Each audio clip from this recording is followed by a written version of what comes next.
The call arrived at an hour when the world still belonged to silence. A Saturday morning, 7:15 a.m., when nothing should have disturbed the fragile calm of an aging man's life. Yet the moment I lifted the receiver, the first crack appeared in the reality I thought I understood. "Mr. Caldwell, you need to listen very carefully."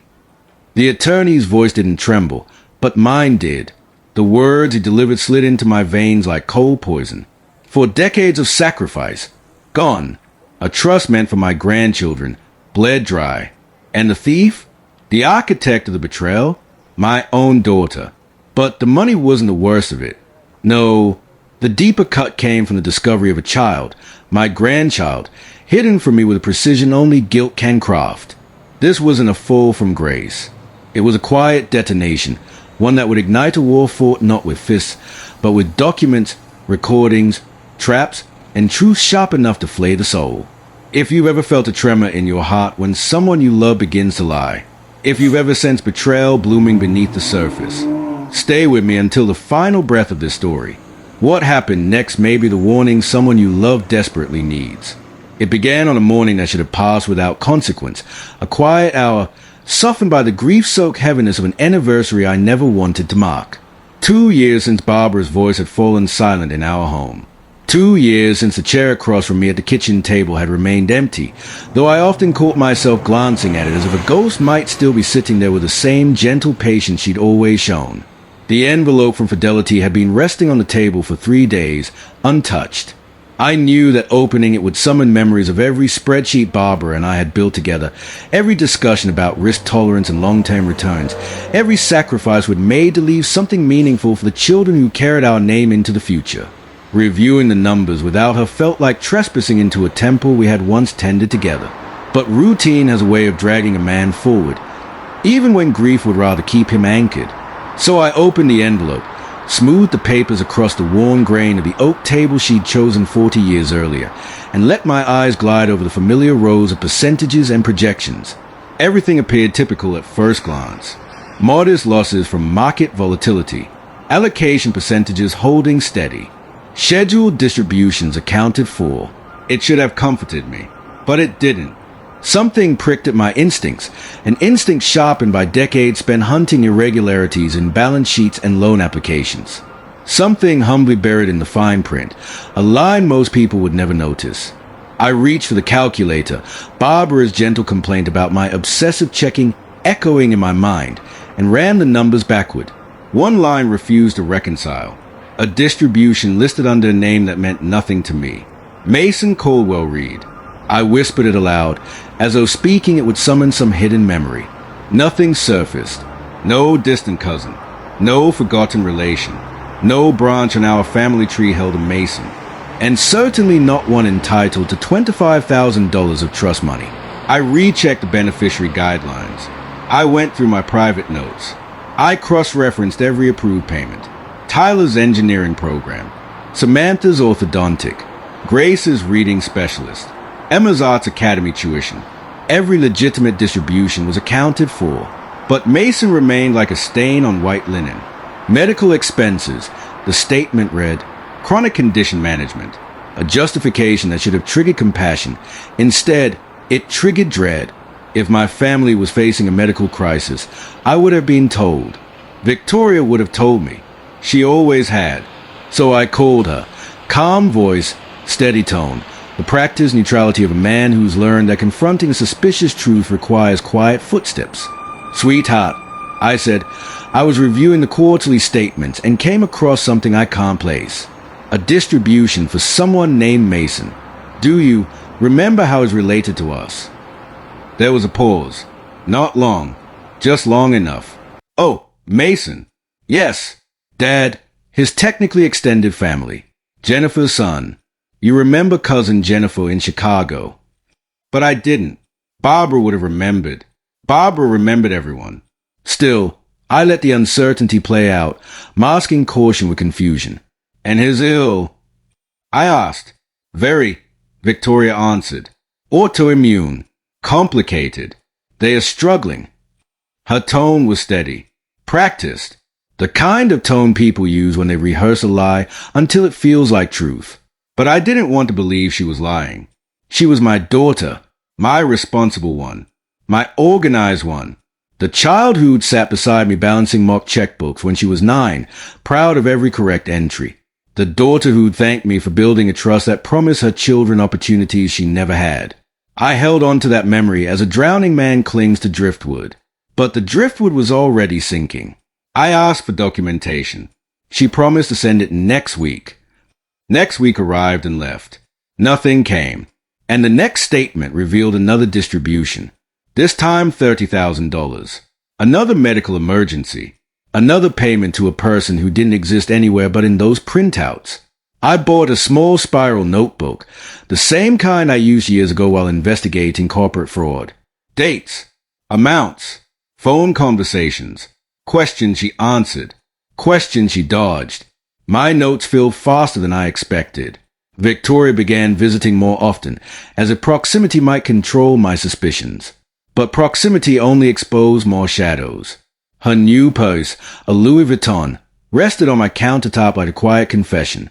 Her receipts, jewelry, luxury goods, peeked from her bag with the arrogance of freshly committed crimes.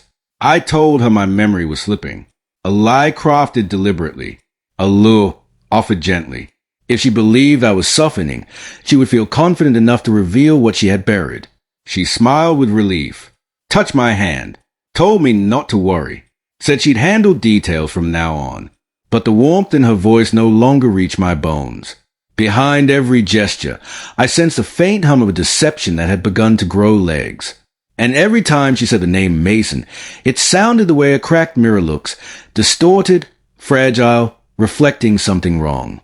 For weeks I waded through hive-truths and misdirections, my daughter's word becoming a maze designed to keep me wandering in circles. Yet the longer she spoke, the more the walls of that maze crumbled. And through those cracks, I saw glimpses of something darker, something deliberate, something meticulously engineered. I hadn't yet fully accepted it. A father never wants to believe his child is capable of such rot, but the truth is a way of whispering until it becomes a scream. The second scream arrived in the form of a receipt peeking from her purse. Cartier, $1,500. 3 days old. And yet she had begged off piano lessons for Grace because of tight finances. The contradiction was a blade pressed lightly against my ribs. That night, I made more notes. The spiral notebook grew heavier with every page. A small war was forming inside its metal bindings, and I knew, deep down, that the one waging it wasn't Mason. It wasn't Jennifer. It wasn't a distant cousin. It was Victoria. The hairline crack had formed. But hairline cracks never stay small. They widen. They spread. And eventually, they bring down entire structures. This was the moment the quiet war truly began, even if I hadn't yet admitted I was already fighting it. When suspicion enters a man's home, it doesn't knock. It drifts in like smoke, thin at first, almost undetectable, until suddenly you can't breathe without tasting it. By the time I admitted the truth to myself, that smoke had already begun to seep into every corner of my life. I could smell it in every conversation with Victoria, feel it in the pauses between her sentences, hear it in the too careful explanations she wrapped around every question I asked. But suspicion alone is a blunt weapon. If I confronted her too early, she would hide the evidence, tighten her lies, perhaps even turn the law against me. I'd seen it happen to clients before, parents stripped of authority because they trusted instinct instead of documentation. I couldn't risk that. Not when my grandchildren's futures were under threat. Quiet wars require quiet allies. I began with Patrick O'Brien, the man who had once followed money trails through corporate fraud as easily as most people followed recipes. We met at a diner far enough from town to guarantee anonymity. The untouched coffee between us went cold as he studied the trust statements, recalculating figures with the intensity of a surgeon probing for a tumor. He didn't look up for a long time. When he finally did, there was no confusion in his eyes, only confirmation. Ed, this isn't sloppiness. This is design. The words settled into me like stones. Patrick tapped the page with his pen. The amount she's withdrawing, they are too neat, too rounded. They are calculated by hand, not automatically triggered. And the timing? She knows exactly how to dodge oversight thresholds. My chest tightened. Meaning, she understands how to steal without sounding alarms. Whoever constructed this pipeline knows trust administration procedures intimately. My throat went dry. Victoria! He didn't answer. He didn't need to. But Patrick was right about one thing. The trail didn't stop at the trust. We needed someone who specialized in unmasking shadows. And shadows have fingerprints. That's when I called Helen Morrison. Retired FBI. White-collar crimes. A reputation for peeling back lies with the precision of a neurosurgeon. Helen had seen more family deception than most people could stomach. She listened to my story without blinking, taking notes in small, precise handwriting. When I finished, she folded her notebook shut with an exhale that held no sympathy, only resolve. Family fraud, she said. It always starts with small lies, testing boundaries, seeing what they can get away with.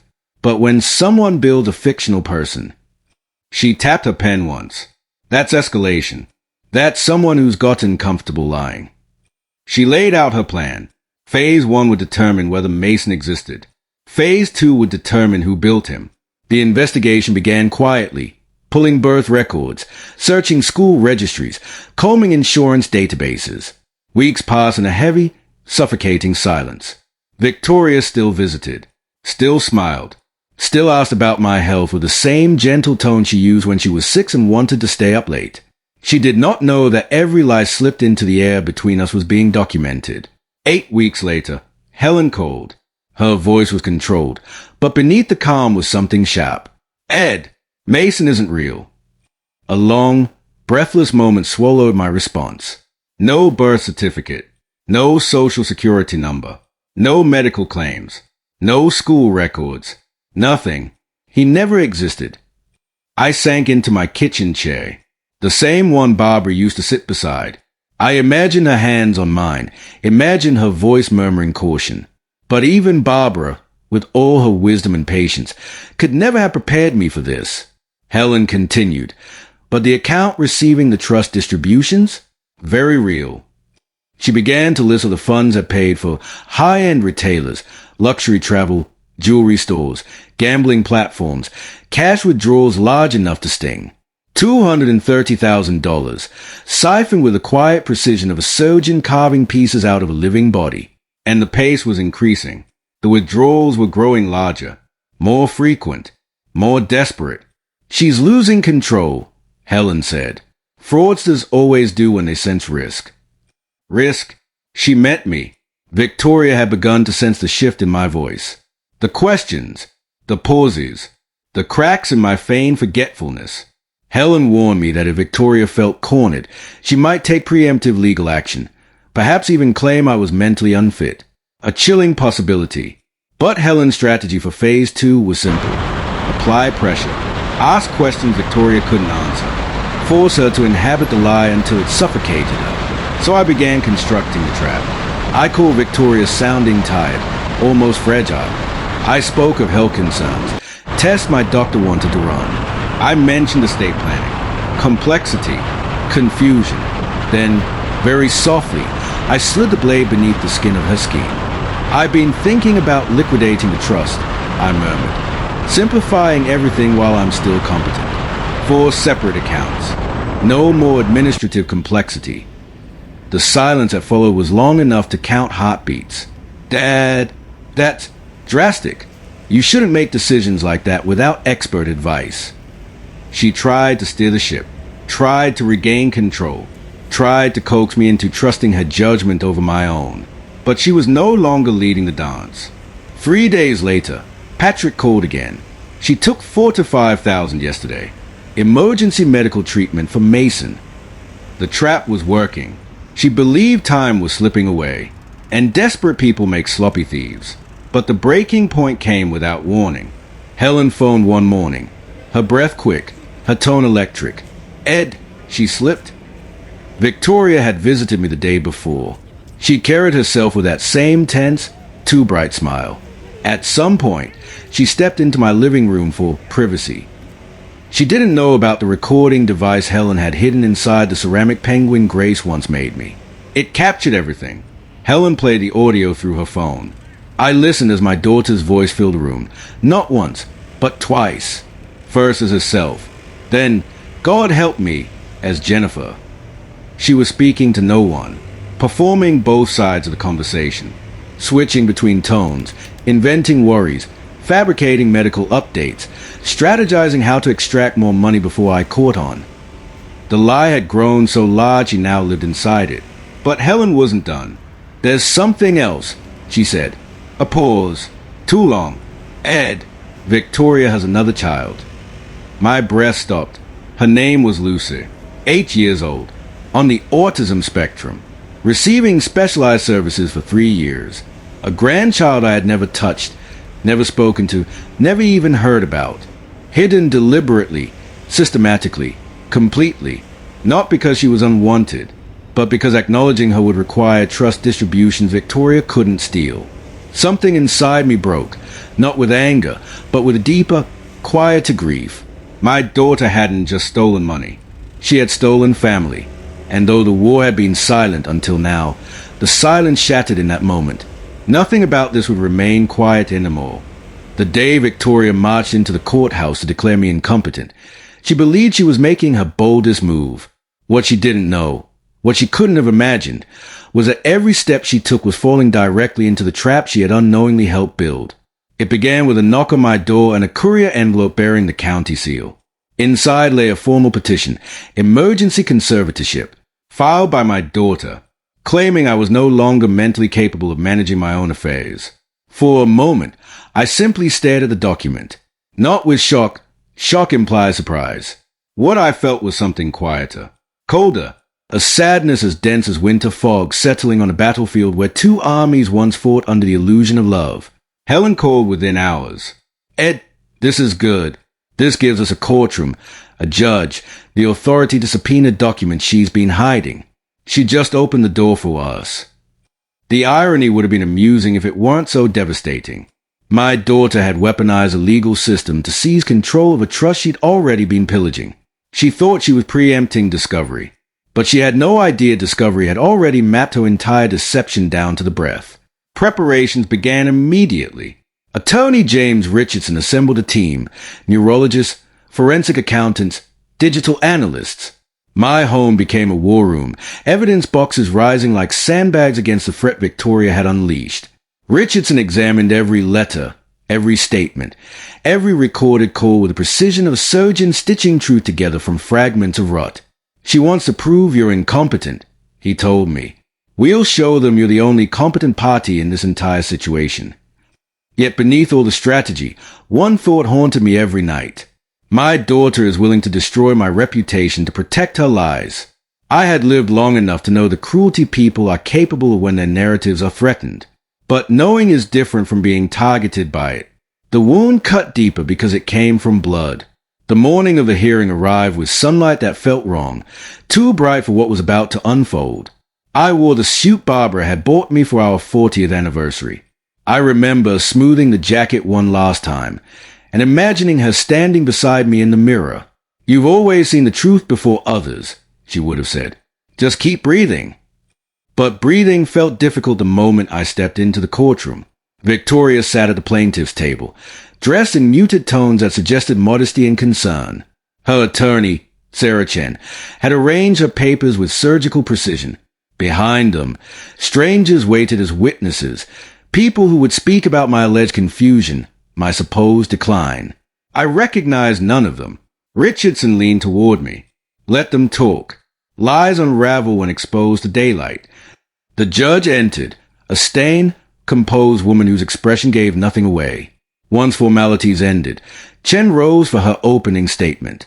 Her voice was practiced, polished, sympathetic. "Your Honor," she began, "we are here out of necessity, not anger.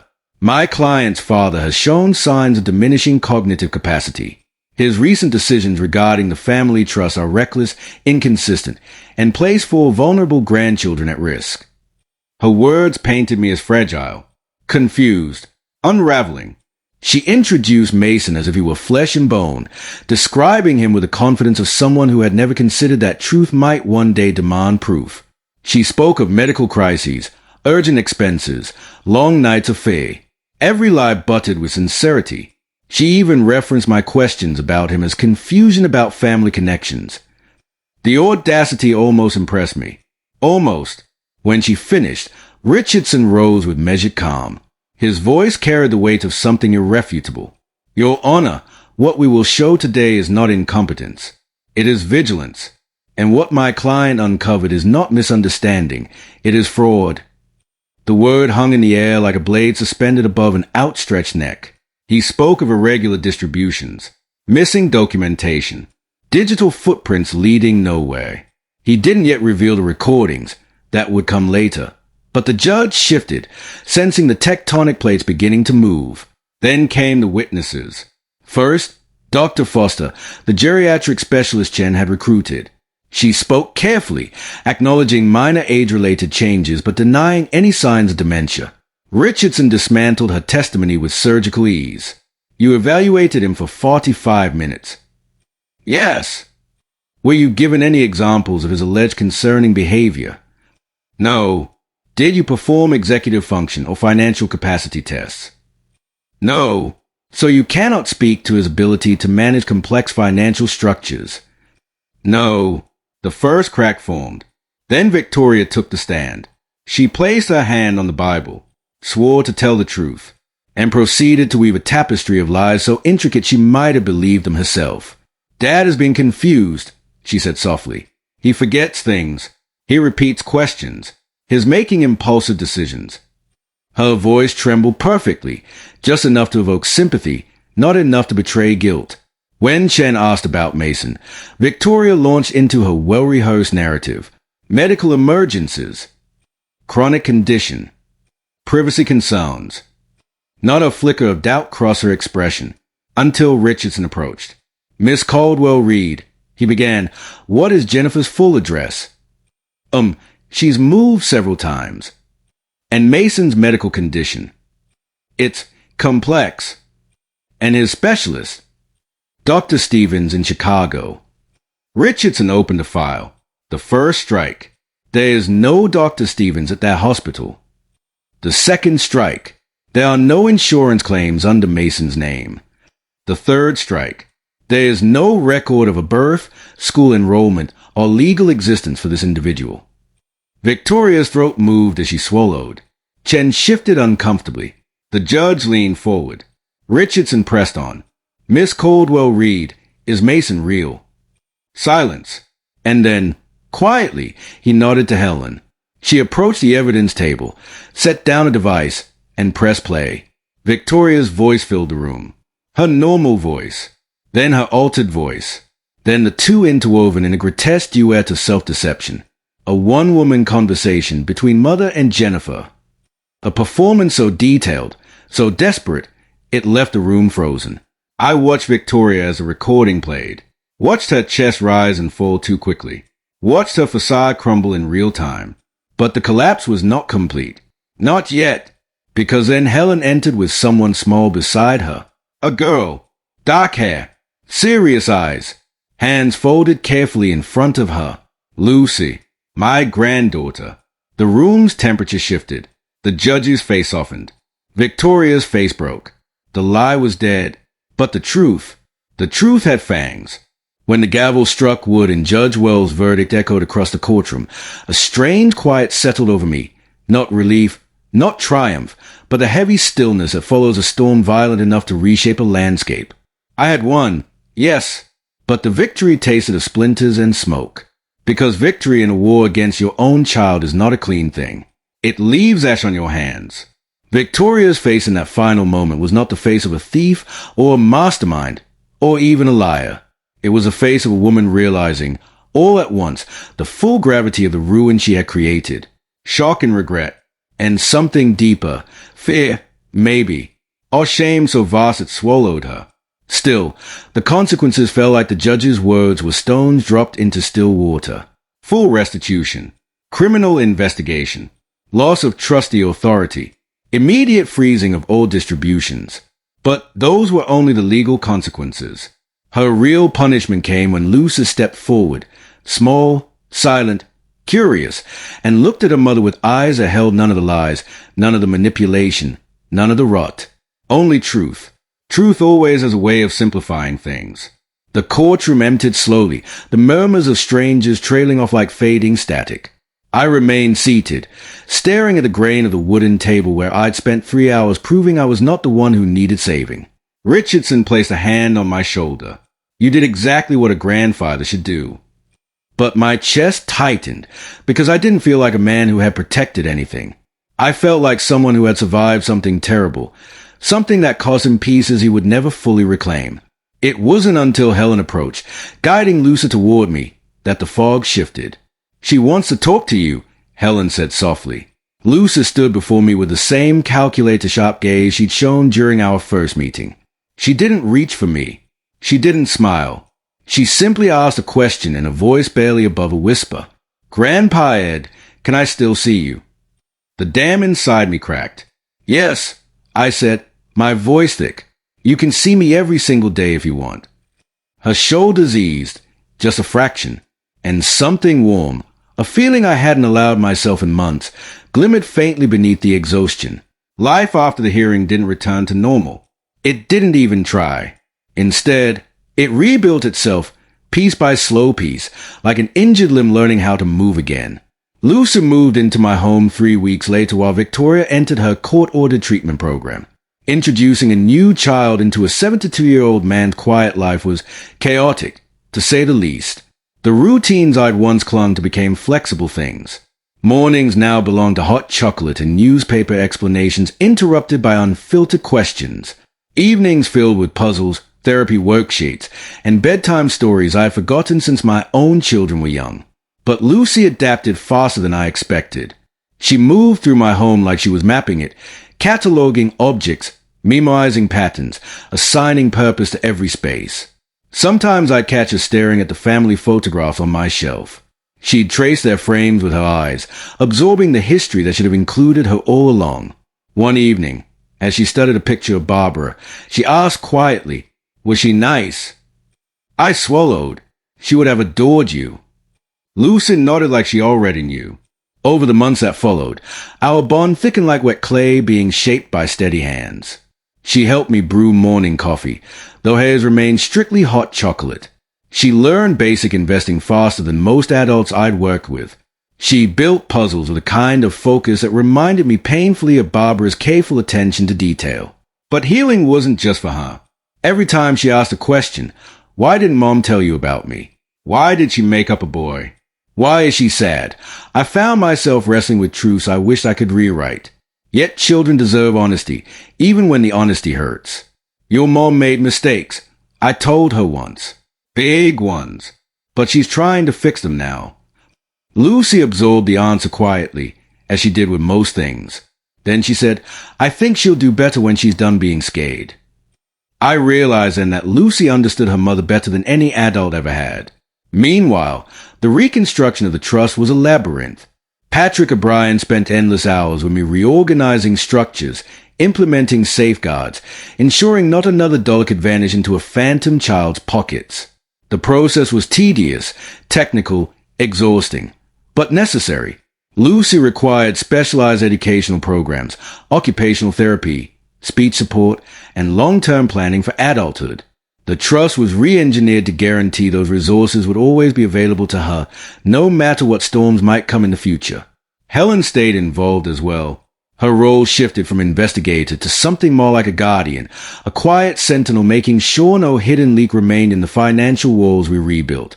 As for Victoria, her path was harder, slower, and wrapped in thorns. Her plea deal spared her prison, but not accountability. She entered addiction treatment, weekly counseling, and family therapy sessions that sometimes left both of us raw and silent afterward. Facing her lies meant facing the parts of herself she had buried beneath ambition, fear, and shame. Our monthly sessions were strained, but honest. She never asked for forgiveness. She never excused what she did. She simply worked, tirelessly, quietly, with the desperation of someone who finally understood the cost of their actions. It was during one of those sessions that she broke. I didn't hide Lucy from you because I thought she was a burden, she whispered. I hid her because I thought you'd see her as proof I'd failed. I wanted to hate her. I wanted to stay angry. But the image of Lucy sitting at my kitchen table asking for stock market explanations had etched itself into my heart, and I understood that hate has no place in a home a child is trying to grow in. I can't go back, I told her, but I can try to go forward if you keep doing the work. She nodded, tears falling fast.